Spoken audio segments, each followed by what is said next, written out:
ಎಲ್ಲರಿಗೂ ನಮಸ್ಕಾರ ರೀ. ರಿಯಾಸ್ ಕಿಚನ್ಗೆ ಸ್ವಾಗತ ರೀ. ಇವತ್ತು ನಾವು ವಿಶೇಷವಾದಂಥ ಒಂದು ಇಲ್ಲಿ ನಾವು ನೋಡ್ಬೋದು. ಇದು ಬಾಳೆಹಣ್ಣು ಬೇರೆ ಇದು ನೋಡ್ರಿ, ಇದು ಪಚ್ಚ ಬಾಳೆಹಣ್ಣು ಅಲ್ಲ, ಇದು ಒಂಥರ ಬಾಳೆಹಣ್ಣು ಈ ಥರ ಉದ್ದಕ್ಕೆ ಬರ್ತದೆ ನೋಡ್ಬೋದು ನೀವು. ಸೈಜು ಏಲಕ್ಕಿ ಬಾಳೆಹಣ್ಣು ಅಲ್ಲ, ಪಚ್ಚ ಬಾಳೆಹಣ್ಣು ಇಲ್ಲ. ಇಂಥದ್ದು ಬಾಳೆಹಣ್ಣು ಸಿಕ್ಕರೆ ಇದು ರೆಸಿಪಿ ಮಾಡೋಕ್ಕೆ ಚೆನ್ನಾಗಿರುತ್ತೆ. ಇಂಥದ್ದೇ ಒಂದು 2 ಬಾಳೆಹಣ್ಣು ತಗೊಳ್ಳಿ, ತುಂಬ ಟೇಸ್ಟ್ ಆಗಿರುತ್ತೆ. ಸ್ವಲ್ಪ ಸ್ವೀಟ್ ಕಮ್ಮಿ ಇರುತ್ತೆ ಇದು ಬಾಳೆಹಣ್ಣಿಗೆ ರೀ. ಹಾಗಾಗಿ ಯಾಕಂದರೆ ಇದು ಒಂದು ಸಾಯಂಕಾಲ ಸ್ನ್ಯಾಕ್ಸ್ನ ಅನ್ಬೋದು, ಮತ್ತು ಮಾಡಿನೂ ಇಡ್ಬೋದು. ಇದು ಒಂದು ಒಳ್ಳೆ ಸ್ವೀಟ್ ಇದೆ. ನಮ್ಮ ಚಾನಲನ್ನು ಸಬ್ಸ್ಕ್ರೈಬ್ ಮಾಡಿದ್ದಕ್ಕೆ ಧನ್ಯವಾದಗಳು. ಹೊಸದಾಗಿ ಸಬ್ಸ್ಕ್ರೈಬ್ ಆಗಿದ್ದೀರಿ, ಮತ್ತು ಇನ್ನೂ ಜಾಸ್ತಿ ಸಬ್ಸ್ಕ್ರೈಬರ್ ಆಗಬೇಕಂತ ನಾನು ನಿಮಗೆ ಕೇಳ್ಕೊಳ್ತೇನೆ. ಹಾಗಾಗಿ ನಮ್ಮ ಚಾನಲನ್ನು ಸಬ್ಸ್ಕ್ರೈಬ್ ಮಾಡಿ, ಲೈಕ್ ಮಾಡಿ, ಶೇರ್ ಮಾಡಿ. ಯಾರಿಗೆ ಗೊತ್ತಿಲ್ಲ ನಮ್ಮ ಚಾನಲನ್ನು ಸಬ್ಸ್ಕ್ರೈಬ್ ಮಾಡಿ. ಈ ಬಾಳೆಹಣ್ಣಿನಿಂದ ನಾವೊಂದು ಇಲ್ಲಿ ಬೆಲ್ಲದಲ್ಲಿಂದ ಒಂದು ಜಲ್ಲಿ ಟೈಪು ಸ್ವೀಟ್ ಬರುತ್ತೆ. ಅಂದ್ರೆ ಅದು ಚೂರು ಗಟ್ಟಿ ಆಗಿರುತ್ತೆ, ಅಂದರೆ ಸ್ವಲ್ಪ ಗರಿ ಗರಿಯಾಗಿ ಬರುತ್ತೆ. ನಾನಿಲ್ಲಿ ಬೆಲ್ಲ ತೊಗೊಂಡಿದ್ದೀನಿ ರೀ. ಇದು ಎರಡು ಬಾಳೆಹಣ್ಣಿಗೆ ಆಗುವಷ್ಟು ನಾನು 100 ಗ್ರಾಮ್ನಷ್ಟು ಒಂದು ಬೋಲ್, ಅದು ದೊಡ್ಡ ಬೋಲಲ್ಲಿ.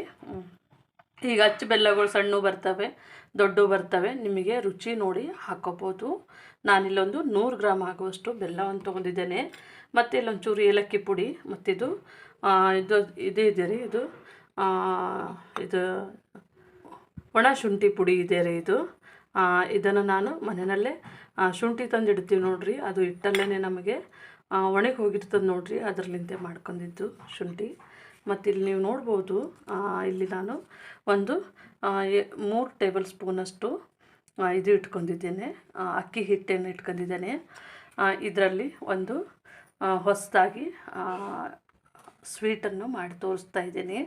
ಯಾಕಂದರೆ ನಾವು ತುಂಬ ಸ್ವೀಟ್ಗಳು ಮಾಡಿದ್ದೇವೆ, ಆದರೆ ಇದು ಒಂದು ಡಿಫ್ರೆಂಟ್ ಆದಂಥ ಒಂದು ಸ್ವೀಟನ್ನು ಮಾಡಿ ತೋರಿಸ್ತಾ ಇದ್ದೇನೆ. ತುಂಬ ಈಸಿ ಆಗುವಂಥದ್ದು, ಬೇಗ ಆಗುವಂಥ ಒಂದು ಸ್ವೀಟ್ ಇದು. ಈಗ ನೀವು ನೋಡ್ಬೋದು ರೀ, ನಾನು ಈ ಥರ ಬಾಳೆಹಣ್ಣು 2 ಬಾಳೆಹಣ್ಣು ಸಿಪ್ಪೆ ತೆಗೆದು ಇಟ್ಕೊಂಡಿದ್ದೇನೆ. ಈಗ ನೀವು ನೋಡ್ಬೋದು ರೀ, ನಾನು ಬಾಳೆಹಣ್ಣು ಈ ಥರನೇ ಒಂದರಾಗೆ 2 ಕಟ್ ಮಾಡಿಬಿಟ್ಟು, ಈ ಥರನೇ ಮತ್ತೆ ಮಧ್ಯಕ್ಕೆ ಈ ಥರ ಕಟ್ ಮಾಡಿಬಿಟ್ಟು, ಈಗ ಇದನ್ನು ಈ ಥರನೇ ಕಟ್ ಮಾಡ್ತಾಯಿದ್ದೀನಿ. ನೋಡ್ಬೋದು, ಇಷ್ಟಿಷ್ಟು ಕಟ್ ಮಾಡ್ಕೊಂಡ್ರೆ ಸಾಕು. ಇದು ಸ್ವಲ್ಪ ಗಟ್ಟಿಗೆ ಬರುತ್ತೆ, ಹಾಗಾಗಿ ನೋಡ್ಬೋದು ನೀವು, ನಾನಿಲ್ಲಿ ಪೀಸ್ಗಳು ದೊಡ್ಡದು ಪೀಸ್ನು ಮಾಡ್ಕೊಂಡಿದ್ದೀವಿ ರೀ, ಚಿಕ್ಕ ಪೀಸ್ನು ಮಾಡ್ಕೊಂಡಿದ್ದೇವೆ. ನೋಡ್ಬೋದು, ಈ ಥರನೇ ನೀವು ಬಾಳೆಹಣ್ಣು ಕಟ್ ಮಾಡಿರಿ. ಮಕ್ಕಳಿಗೆ ಮತ್ತು ದೊಡ್ಡವರಿಗೂ ತುಂಬ ಇಷ್ಟ ಆಗುತ್ತೆ. ನೋಡ್ಬೋದು, ನಾನು ಇದೇ ಥರನೇ ಎಲ್ಲ ಬಾಳೆಹಣ್ಣು ಕಟ್ ಮಾಡ್ಕೊತಾ ಇದ್ದೀನಿ. ಇದು 2 ಬಾಳೆಹಣ್ಣು, ಸ್ವಲ್ಪ ಇದು ಬಾಳೆಹಣ್ಣು ಗಟ್ಟಿಗೆ ಬರುತ್ತೆ, ಪಚ್ಚ ಬಾಳೆಹಣ್ಣು ಮತ್ತು ಏಲಕ್ಕಿ ಬಾಳೆಹಣ್ಣು ಥರ ಬರೋದಿಲ್ಲ. ಇದನ್ನು ನಾನು ಕಟ್ ಮಾಡಿ ಇಟ್ಕೊತಾ ಇದ್ದೇನೆ. ನೀವು ನೋಡ್ಬೋದು ರೀ, ನಾನಿಲ್ಲಿ ಎಣ್ಣೆ ಬಿಸಿ ಮಾಡ್ಕೊಂಡಿದ್ದೇನೆ. ಈಗ ನಮ್ಮದು ಬಾಳೆಹಣ್ಣು ಈ ಥರನೇ ನಾನು ಕಟ್ ಮಾಡಿ ಇಟ್ಕೊಂಡಿದ್ದೀನಿ. ನೋಡ್ಬೋದು ನೀವು, ಈ ಕಡೆ ನೀವು ನೋಡ್ಬೋದು, ನಾನು ಬಾಣಲೆಯನ್ನು ಬಿಸಿ ಮಾಡ್ಕೊಳಕ್ಕೆ ಇಟ್ಕೊಂಡಿದ್ದೇನೆ. ನಾನು ಇದನ್ನು ಒಂದು 100 ಗ್ರಾಮ್ ಬೆಲ್ಲ ತೊಗೊಂಡಿದ್ದೆ ನೋಡಿರಿ, ಅದನ್ನು ಹಾಕೋತಾ ಇದ್ದೇನೆ. ನೀವು ನೋಡ್ಬೋದು, ನಾನು 1 ಟೇಬಲ್ ಸ್ಪೂನಷ್ಟು ನೀರನ್ನು ಹಾಕ್ಕೊತಾ ಇದ್ದೇನೆ. ನೀವು ನೋಡ್ಬೋದು, ನಮ್ಮದು ಬೆಲ್ಲ ಕರೆಕ್ಟಾಗಿ ಬರ್ತಾಯಿದೆ. ಇದು ಒಂಚೂರು ನೀರಿನ ಅಂಶ ಎಲ್ಲ ಕಡಿಮೆ ಆಗಬೇಕ್ರಿ. ನಾವು ಇದನ್ನು ಫುಲ್ಲು ನಮಗೆ ಪಾಕ ಬಂದಪ್ಲೇ ಬರಬೇಕು, ಇದೆಲ್ಲ ಹೋಗಬೇಕು. ಇದು ಚೆನ್ನಾಗಿ ನಾವು ಇದು ಗಂಟೆಲ್ಲ ಒಡ್ಕೊಳ್ಳೋಣ.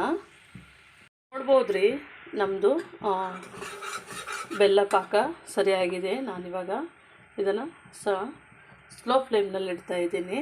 ಈಗ ನೀವು ನೋಡ್ಬೋದು, ಇಲ್ಲಿ ನಮ್ಮದು ಎಣ್ಣೆ ಬಿಸಿ ಆಗಿದೆ ರೀ. ಈ ಟೈಮ್ನಲ್ಲೇ ನಾನು ಈಗ ಬಾಳೆಹಣ್ಣನ್ನು ಇವು ಒಂದು ಸ್ವಲ್ಪ ಬಿಡಿಸಿ ಹಾಕೋಬೇಕ್ರಿ, ಒಂದೊಂದಾಗಿಯೇ. ಯಾಕಂದ್ರೆ ಕಟ್ ಮಾಡಿದಾಗೆ ನಾವು ಬಿಡಿಸ್ರೂ ಒಂದೊಂದು ಅಂಟ್ಕೊಂಡಿರ್ತವೆ ನೋಡಿರಿ ಒಂದಕ್ಕೊಂದು. ಹಾಗಾಗಿ ಇದನ್ನು ಈ ಥರ ಬಿಡಿಸ್ಕೋಬೇಕು. ಆ ಕಡೆ ನಮ್ಮದು ಪಾಕ ರೆಡಿಯಾಗಿದೆ. ಈಗ ಇನ್ನೊಂದು ಸ್ವಲ್ಪ ಕೆಲಸ ಇದೆ ಇದ್ರದ್ದು. ನಾವು ಈ ಥರನೇ ಸ್ವಲ್ಪ ಕಲರ್ ಚೇಂಜ್ ಆಗೋ ತನಕ ಫ್ರೈ ಮಾಡ್ಕೋಬೇಕು. ನಾವು ಇದನ್ನು ಹಾಕೋತಾನೆ ಹೋಗಬೇಕು. ಇದು ಮಾತ್ರ ತುಂಬ ಟೇಸ್ಟಾಗಿರುತ್ತೆ ಮತ್ತು ಹೊಸ ರುಚಿ ಇದೆ ಇದು. ಹಾಗಾಗಿ ನೀವು ಮನೆಯಲ್ಲಿ ಮಾಡಿ ನೋಡಿರಿ. ನಾನು ಮೊನ್ನೆ ಮಾಡಿದ್ದೆ, ತುಂಬ ಚೆನ್ನಾಗಿ ಬಂದಿತ್ತು. ನೀವು ನೋಡ್ಬೋದು ರೀ, ನಮ್ಮದು ಬಾಳೆಹಣ್ಣು ಫ್ರೈ ಆಗಿದೆ. ಇವಾಗ ನೀವು ನೋಡ್ಬೋದು ಇದರಲ್ಲಿ ಕಲರ್ ಚೇಂಜ್ ಆಗಿದೆ ಮತ್ತು ಅಂಟ್ಗೋದಿಲ್ಲಾಗಿದೆ. ಈ ಥರ ಸ್ವಲ್ಪ ತುಂಬ ಬ್ರೌನ್ ಆಗೋದು ಬೇಡ, ಈ ಥರ ಬ್ರೌನ್ ಆದರೆ ಸಾಕು. ನಾವು ಎಣ್ಣೆಯಲ್ಲಿ ಫ್ರೈ ಮಾಡ್ಕೋಬೇಕಾದ್ರೆ ಒಂದು 2 ರಿಂದ 3 ನಿಮಿಷಗಳ ಕಾಲ ಇದನ್ನು ಫ್ರೈ ಮಾಡ್ಕೊಂಡ್ರೆ ಸಾಕು. ಇದು ಕೆಳಗಡೆ ಕೂತಿಲ್ಲ ನೋಡಿರಿ, ಈ ಥರ ಮೇಲ್ಗಡೆನೇ ತೇಲ್ಕೊಂಬಂದಿರ್ತದೆ. ನಾವೀಗ ಚಿಪ್ಸ್ ಮಾಡಬೇಕಾದ್ರೆ ಯಾವ ಥರ ಬಂದಿರ್ತದೆ ನೋಡಿರಿ, ಆ ಥರನೇ. ಅಂದರೆ ಚಿಪ್ಸ್ ಅಂದರೆ ಸ್ವಲ್ಪ ಜಾಸ್ತಿ ಫ್ರೈ ಮಾಡ್ತೀವಿ, ಇದು ಲೈಟಾಗಿ ಮಾಡಬೇಕು ಅಷ್ಟೇ. ಈಗ ಇದು ಆಗಿದೆ, ನಾನಿದನ್ನು ತೆಗೆದಿಟ್ಕೊತಾ ಇದ್ದೇನೆ. ನೋಡ್ಬೋದು ಒಂದು ತಟ್ಟೆನೊಳಗೆ ಹಾಕಿ. ನೀವು ನೋಡ್ಬೋದು ರೀ, ನಮ್ಮದು ಬಾಳೆಹಣ್ಣು ನೋಡಿರಿ, ಹಸಿ ಇಲ್ಲ. ಈಗ ನಾನು ಕೈಯಲ್ಲಿ ಹಿಡಿದ್ರೆ ನಮಗೆ ಎಣ್ಣೆನ ಹತ್ತಾ ಇದು ಒಂಚೂರು ನೋಡ್ಬೋದು, ನಮ್ಮದು ಎಲ್ಲಿ ಅಂಟಿಲ್ಲ. ಈ ಥರ ಬಿಡಿ ಬಿಡಿಯಾಗಿ ನೋಡ್ಬೋದು. ಈ ಥರನೇ ನೀವು ಸ್ವಲ್ಪ ಲೈಟಾಗಿ 1-2-3 ನಿಮಿಷಗಳ ಕಾಲ ಎಣ್ಣೆಯಲ್ಲಿ ಫ್ರೈ ಮಾಡ್ಕೊಂಡ್ರೆ ಸಾಕು.